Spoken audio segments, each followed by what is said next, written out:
So here's how to get to 10% body fat. When I first started working out, my first goal ever was to have visible abs. I wanted to have a six pack. So I worked aimlessly towards it for many years, and I found that there was a lot of trial and error, a lot of stumbling and falling, a lot of learning from mistakes. So I put this guide together to help some other people so they don't go through some of the same struggles that I went to getting to 10% body fat. And the significance of 10% is that that's the percentage where you really start to see visible abs and definition in the muscles. So that's why 10% is the goal. And one of the misconceptions that a lot of people have and that I had was that you have to have a drastic lifestyle and you're not able to do the things that you enjoy and you have to sacrifice everything to be lean and have visible abs to get to 10% body fat, which is completely not the case. You can absolutely have a lifestyle that you enjoy and still work towards your fitness goals. It's just going to take a little bit more focus and a little bit more intention with what you do in your lifestyle. So let's get into it. So the thing that's helped me the most with making long-term sustainable progress is the Kaizen method. It absolutely changed my life. So what is the Kaizen method? It is a Japanese philosophy for continuous improvement. So small incremental improvements one day at a time. When I first started working out for the first few years, and many of my clients have wanted to go all in, which is great. The ambition is fantastic, but it's not sustainable to make 5, 10, 15 big major changes in your lifestyle all at once. You're essentially setting yourself up to fail because you're not able to keep it going. So that's the Kaizen method. It's the basis of my training and the training I do with my clients. So that way people can get results, but also keep them.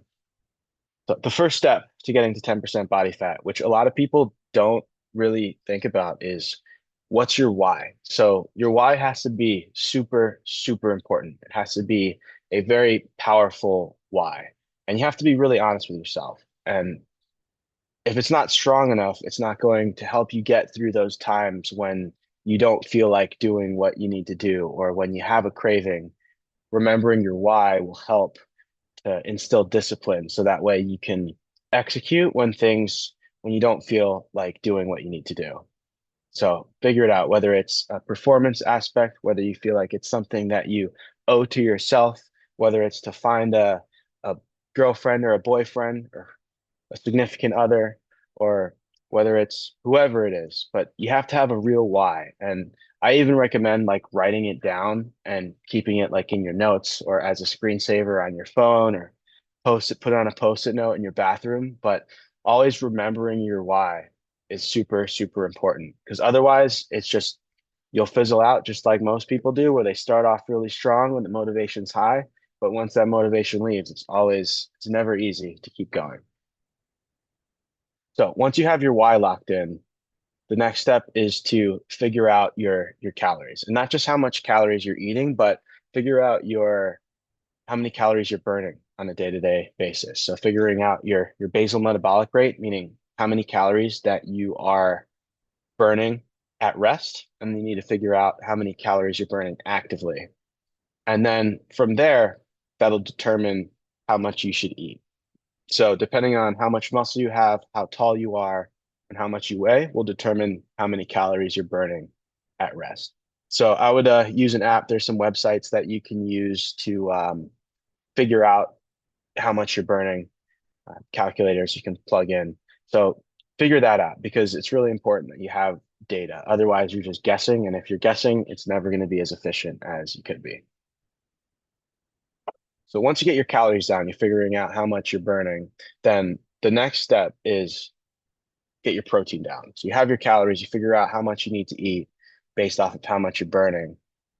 So I recommend if you're in a deficit, if your goal is to lose fat, you have to be in a caloric deficit, meaning you're burning more calories than you're intaking. So about 15 to 20% deficit. But the thing is, when you're in a deficit, your body needs to take energy from somewhere. And the goal is to take your energy from your body fat. So that's why having enough protein is super imperative because If you're not getting enough, then your body's going to take some of the energy from your muscle cells, which is what we don't want. Because when we lose our muscle cells, then we're not going to have the definition and toned, defined physique that you're looking for. So I recommend having 1 to 1.5 grams per pound of body weight, given you have no underlying health conditions. Some of the healthy sources of proteins, lean meats, so like steak, sirloin, chicken breast, eggs, Greek yogurt. If you are a vegetarian, tofu is good. Are some drawbacks, but if you have a restriction, can be great overall. And protein shakes are really good for after workout and to supplement your protein intake. So real food is ideal, but if you need to, just to hit your protein intake, recommend having a protein shake. I drink a protein shake every day, so totally okay. So after you have your protein intake, you have your calories, the next step is you need a lifting program. So you have to be lifting. You can't be only doing cardio. A lot of people want to get lean and toned, and they think that doing cardio will is the answer to get them to where they need to be. So the reason why that's false is because when you're doing cardio, yeah, you're burning calories, but you're not actually building muscle. So some of the weight you could be losing could come from your muscle cells if you're not working in the right heart rate zone. Because the higher your heart rate is, the more muscle your body's going to burn because it's easier for your body to burn muscle than it is body fat. So make sure you're doing compound exercises. So exercises like squats, bench, deadlift, pull-ups, push-ups, rows. So you want to do exercises that are going to target multiple muscle groups. The reason why is for one, it's going to burn more calories overall per exercise. And you're also going to build more muscle throughout multiple muscle groups. And the more muscle you have, the faster your metabolism is going to be, meaning your BMR, like we talked about earlier. So that way you're burning more body fat at rest, not just inside the gym, but also outside the gym. So when you're lifting, it also has a thermogenic effect for hours on end because it spikes your metabolism because you're adding that acute stress from lifting to your body. So make sure you're lifting. I'd say 3 to 5 times a week is ideal. Anything after five is, there's diminishing returns, but 3 to 5 is the magic number. And when you are working out, just make sure that you're really pushing yourself close to failure, like within 1 to 2 reps. So you have to work to the right intensity for your body to change and build muscle. So that way you can be lean and toned. When I say build muscle, I don't necessarily mean getting big and swole, but building muscle, growing your muscle will help bring out definition because there's really no such thing as toning. It's really just losing body fat and building muscle, but you can't specifically tone a muscle. So once you have your lifting program, you want to strategically schedule cardio into your program, whether it's immediately after your workouts or separately. I recommend doing 2 to 3 cardio sessions per week. So you could go about it a couple ways. You could do steady state cardio, low intensity steady state cardio, which is a essentially where you're keeping your heart rate at a lower intensity because like I said before, the higher your heart rate is, the more carbohydrates your body is going to burn. And your muscles store energy as carbohydrates. So it'll take that energy from your muscle cells. The reason being is fat is 9 calories per gram, carbs are 4 calories per gram. So when your body is depleted in energy, when your heart rate is spiked and your body needs quick fuel, it's going to take it from your muscles. So when you're doing steady state cardio at a lower intensity, meaning your heart rate's between like 120 to 135 beats per minute, it means that you will be taking energy from your fat cells as opposed to your muscle cells. So I do 20 to 30 minutes after a workout, twice to 2 to 3 times a week. And another effective strategy for cardio is hit training, where you're doing intervals where that's a minute, 30 seconds to a minute, even a minute and a half of highly intense cardio with a rest period in between for a few rounds. And the reason that's good is because your heart rate isn't elevated for an extended period of time and it comes back down. So it doesn't have that same effect.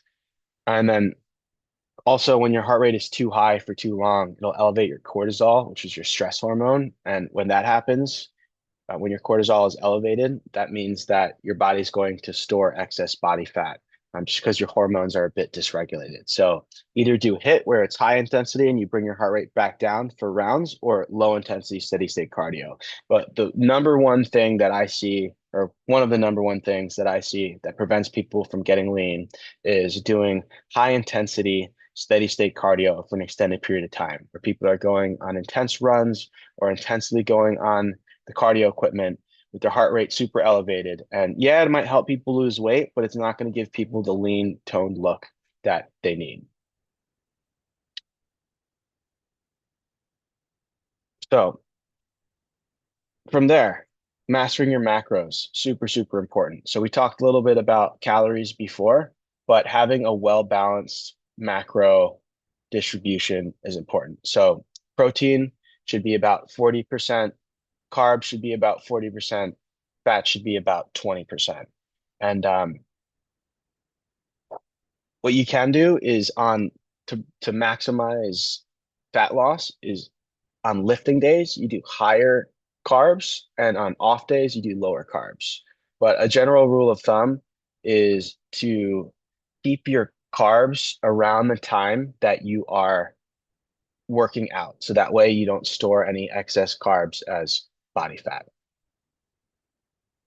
Next step, you have your workouts, you have your nutrition, you have your macros, you have your cardio. Recovery is super, super important. I didn't realize this until way later in my fitness journey, how important recovery is. And once I really nailed it down and implemented a solid recovery routine, I noticed my body changed dramatically. And why is it so important? Because it resets your hormones. For one, you're going to repair your muscles when you're sleeping, but also there's a hormonal aspect that a lot of people overlook. When you're not sleeping, you're, like I said before, your cortisol or stress hormone is going to be elevated. And when that's the case, your body will store body fat as a defense mechanism to deal with the stress. So make sure you are sleeping about 7 to 8 hours. And if you're not going to do that, make sure you're at least going to take a nap per day. And if you can't do that, try and do something to bring your body back down to baseline, meaning that you're taking it out of the stress response. So whether it's meditation or mindfulness or breath work, but do something to bring your body back down. And then also making sure you're stretching and doing mobility, having good joint hygiene is super important as well, because that way, your muscles are recovering and you'll have more efficient lifts, and you'll get more out of the next workout. And the more out of the workout you get, the more results you'll get. So don't neglect recovery. I promise you, you won't regret it. Then from there, just make sure you're staying consistent, right? You have all of the foundation in terms of what it's going to take to get there, but try not to be perfect. Try not to be too hard on yourself. I've noticed for me and with a lot of my clients that when I'm too hard on myself, it can be discouraging when I don't do everything perfectly. And then that little bit of discouragement can starts to trickle down and snowball, and then it'll discourage you to make you kind of want to quit overall. So if you have a list of 5 things to do every day and you only do 4 of them, looking at that as a success as opposed to a failure will help keep you going. So try and 80-20 rule is a perfect rule of thumb. 80% of the time you're on point, 20% of the time you're doing whatever you want. And that way you'll have enough to keep going. But if you swing, if you're super extreme, you get what's called the pendulum effect, where you get the extreme effects on both sides. You get burnout from doing it too intensely, and then you swing to the other side, and then you don't want to do anything. So find that happy medium, that middle ground, that Goldilocks zone, if you will. And then from there, just make sure you're tracking. That was another thing that really has that I didn't learn until later on, was I was just winging it overall. But when you're tracking your macros, tracking your protein, tracking your calories, tracking your lifts, tracking your cardio, your sleep, once you see things concretely, you're able to make adjustments, as opposed to just like looking in the mirror. You check in, and then you're just going based off of what you see, you actually have data that you can look at to adjust. And that way you have more of a concrete plan and you're not guessing. Because playing the guessing game is one of the most frustrating and demotivating things that you can do. And then also enjoy the journey. So like enjoy the process, make it a lifestyle as opposed to looking at the end result. Look at what you're doing and try to enjoy what you're doing and make it a lifestyle.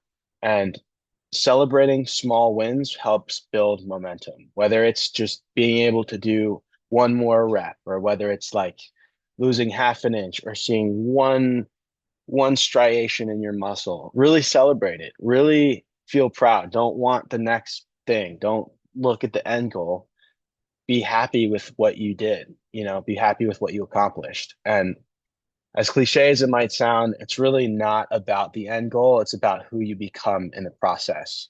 It's about the lifestyle you build because how you feel internally is, I would say, the most beneficial part and the most overlooked part in terms of like building a sense of discipline, building a sense of resilience and competence and confidence within yourself. So that way you can make sure that you're feeling good and that you don't just do all that for an empty feeling overall. So I do.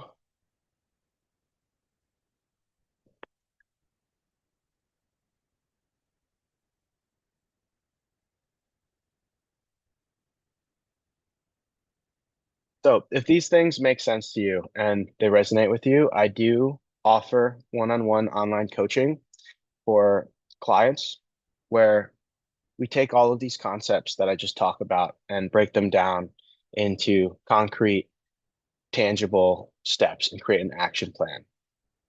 So in my coaching program, there's four pillars that my clients see success based off of. So the first pillar is training. So we'll create a training program that fits your schedule. So it'll be a full body workout program covering all those key lifts that we talked about. And depending on what your schedule looks like, it'll determine how many days per week you're training and what those workouts are going to look like. But that way you'll know you're doing the right exercises and you know that you're not guessing to see whether the exercise is the most efficient or not. And I use an app to track your workout. So you'll have access to my custom app where you'll see the sets, the reps, video form, and then it also connects to MyFitnessPal and other macro tracking apps. So from there, the next pillar is nutrition, where we'll go over your macros, so set target macros or create some sort of nutrition protocol for yourself. So we'll meet you where you're at currently. So you're not just guessing for nutrition. It's not a one size fits all approach.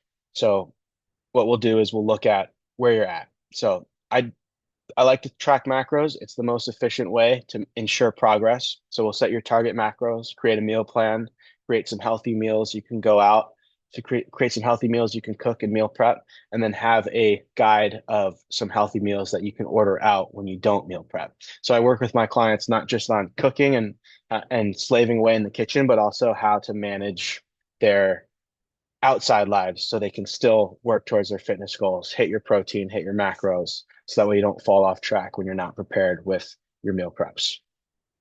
And then the third pillar is mindset, which can be a bit obscure of a concept, but a lot of people don't see results because they don't identify with the person they want to be who's reached the end result. And when that happens, there's what's called cognitive dissonance, where if you don't feel like the healthy person and you don't feel like somebody who takes care of their body, but you want to, you have to catch up and shift the way you view yourself. So that could be meditation, visualization exercises, affirmations. It could look like journaling. It could even be just celebrating the small wins, but figuring out a protocol for you that you can shift your mindset so that way you can build an unshakable belief in yourself that you know you're getting towards your goal. And the last pillar is accountability. So you'll have me to check in with you once a week. So you have access to message me 24/7. We'll have a weekly check-in. And then if you need added support for a one-on-one call, we can do that as well. And then I will look at all of the things you're doing through my custom app, your workouts, your nutrition, your sleep, your steps, everything you're doing, and then we'll make adjustments based off of what I see and hold you accountable. So if I see that you're not, you only hit two out of the four workouts, talk to you about it, have a candid conversation. Or if you're not hitting your protein, or if you're just not uploading any data at all, it just means that, we'll talk about, where your mindset is at in that moment. And I'll be there to hold you accountable and also just be with you on this journey every step of the way. So if you're interested, I would love to hop on a phone call and discuss what that would look like. So if that's you, you can send me a message or just click the application to my training program right there. So hope you enjoyed this and found this useful. Have a great day.